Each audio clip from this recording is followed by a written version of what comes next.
Hello students, आज हम आपको एक्स्ट्रा रूल्स कराएंगे एक्टिव पैसिव में।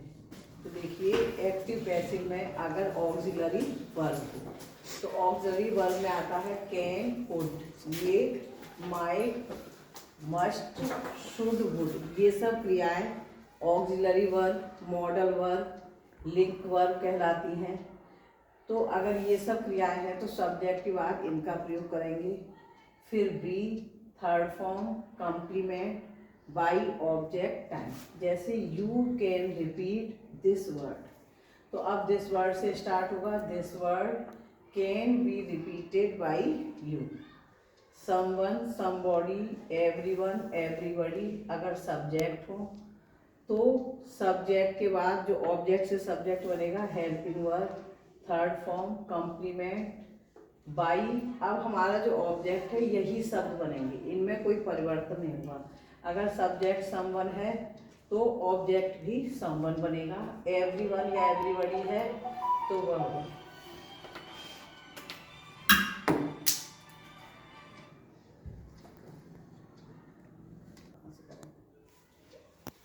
अगर हमारा subject someone, somebody, everyone, everybody हो अगर तो subject helping verb, third form, complement, by. अब हमारा जो ऑब्जेक्ट बनेगा तो अगर समवन है तो समवन ऑब्जेक्ट, एवरीवन है या एवरीबॉडी है तो वही शब्द ऑब्जेक्ट होगा। जैसे someone requested them at night, तो देम का क्या करोगे?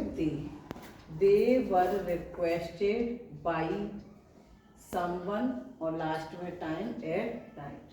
अगर हमारा subject no one, none, nobody हो तो वाक्य को हम नेगेटिव बनाएंगे, लेकिन बाई प्लस ऑब्जेक्ट का प्रयोग नहीं करेंगे। जैसे no one ordered them for going there, तो देखो देम का क्या हो जाएगा?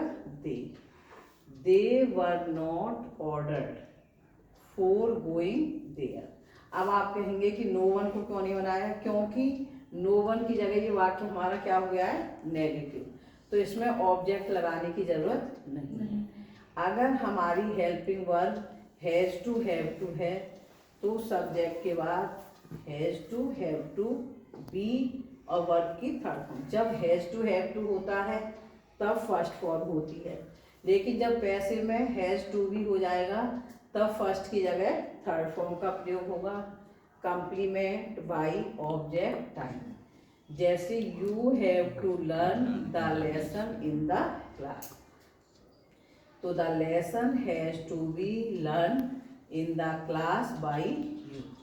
अब ट्रांसलेशन में देखें, प्रेजेंट परफेक्ट कंटिन्यूअस, वाक्य के अंत में रहा है, रही है, रहे हैं और निश्चित या अनिश्चित समय के बाद से दिया हो तो हम सब्जेक्ट के अनुसार हैज बीन, हैव बीन। अगर हमारा सब्जेक्ट थर्ड पर्सन एक वचन है, ही, शी, इट, किसी का नेम या सिंगुलर नाउन तो हैज बीन, और फर्स्ट पर्सन, सेकंड पर्सन और थर्ड पर्सन प्लूरल हो, जैसे आई, वी, यू, दे, और प्लूरल नाउन हो तो हैव बीन, फर्स्ट फॉर्म में ING, object, complement, since, for plus time का प्रयोग करते हैं। जैसे तुम सुबह से कहानी लिख रहे हो, तो you have been writing a story since morning. कौन तुम्हें मार्च से नहीं बुला रहा है, तो who has not been calling you since March. अब आप वाक्य बताएंगे। पहला वाक्य बताएं, Rajni you can do this work, तो अब इसे दिस, हाँ, yes, can, yes, do, can be और डू की थर्ड फॉर्म, तो क्या होगी? डन। तो this work can be done by you. अब अगला वाक्य बताएंगे, लोकेश दे में ऑब्जेक्ट हिम, तो हिम का क्या करते हैं? ही। अब ही के बाद यही शब्द आएगा, लेकिन अपनी तरफ से क्या जोड़ देंगे? बी। तो ही में बी, ऑब्जेक्ट की थर्ड फॉर्म क्या हो जाएगी? ऑब्जेक्टेड बाई और दे का देम। ठीक।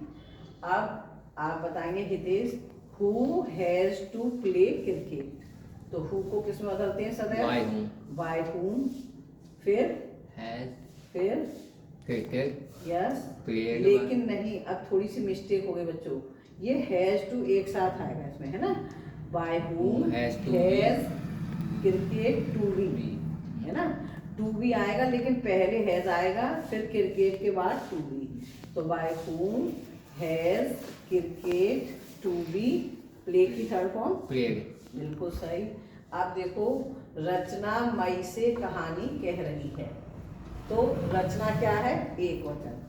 बताइए आयुष, रचना के बाद क्या प्रयोग करेंगे, हैज बीन, है ना। और कहानी कहने को क्या कहते हैं, टेल। तो टेल में क्या जोड़ दोगे, आई। तो रचना हैज बीन टेलिंग या स्टोरी, और मार्च या मई महीने का नाम है तो सर्टेन हो गया, तो सिंस मई। तो Rachna has been telling a story since May. अब अनुष्का की बारी है। You said to me I will do it. तो ये सादा वाक्य में, जो सादा वाक्य में सेड टू को किसमें बदलते हैं, टोल्ड में। हाँ, और जोड़ने के लिए क्या लगाते हैं, दैट। तो यू टोल्ड मी दैट। अब आई को बदलेंगे यू के अनुसार, तो यहाँ क्या हो जाएगा, यू, और मे की जगह मे का माई बदलते हैं, है ना। तो ये बनेगा आपका you told me that you might do it. आप इसे और देखें डिग्री को, he is visor then any other boy. तो देखो ये किस ग्रुप का है, हमने बताया था डिग्री के 3 ग्रुप होते हैं, ए बी और सी। तो ये कंपैरेटिव है, ये तो क्लियर है किससे, क्योंकि इसमें ER जुड़ रहा है एडजेक्टिव में और देन का प्रयोग है। लेकिन अब ये बनेगा बी ग्रुप से, क्योंकि इसमें नाउन सिंगुलर है और एनी अदर का प्रयोग है। तो जब हम इसे पॉजिटिव बनाएंगे तो अपनी तरफ से जोड़ेंगे, इसमें शुरू में नो अदर, क्या जोड़ेंगे, no other boy is so wise, है, no other boy is so wise as he. फिर से देखो, शुरुआत में नो अदर, फिर boy is so wise as he. Thank you for listening me. Have a nice day to you.